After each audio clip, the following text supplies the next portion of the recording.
നമുക്കിന്ന് അക്കൗണ്ടിങ്ങിൽ വരുന്ന കൺഫ്യൂസിങ്ങും എന്ന ഇമ്പോർട്ടൻ്റ് ആയിട്ടുള്ള കുറച്ച് വേർഡ്സ് നോക്കാം. First one, obsolescence. Reduction in the value of fixed asset due to changes in technology. Example, radio.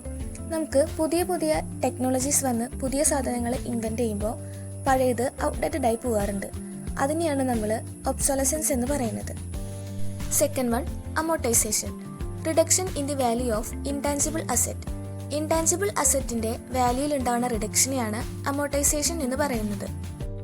Next, depletion. Reduction in the value of wasting asset. Wasting asset എന്ന് പറയുമ്പോൾ നമ്മൾ use ചെയ്യുന്നതോറും ഇല്ലാണ്ടായി പോണതാണ്. Example നോക്കുകയാണെങ്കിൽ quarry, mines, അതൊക്കെ. അവരുടെ വാല്യൂയിൽ ഉണ്ടാവുന്ന റിഡക്ഷനെയാണ് നമ്മൾ ഡിപ്ലീഷൻ എന്ന് പറയുന്നത്. അടുത്ത നമുക്ക് എല്ലാവർക്കും അറിയുന്ന ഒരു ടേമാണ് ഡിപ്രിസിയേഷൻ.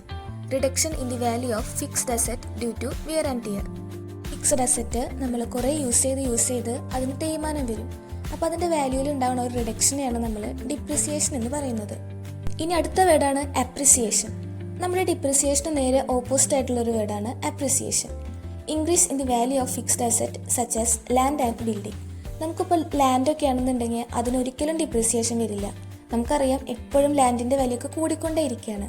അപ്പോൾ അവരുടെ വാല്യൂയിൽ ഉണ്ടാവുന്ന ആ ഒരു ഇൻക്രീസിനെ പറയുന്നതാണ് അപ്രിസിയേഷൻ. ഇനി അടുത്ത വേർഡാണ് dilapidation. It means damages occurred to a property during the period of tenancy. Example, leasehold premises.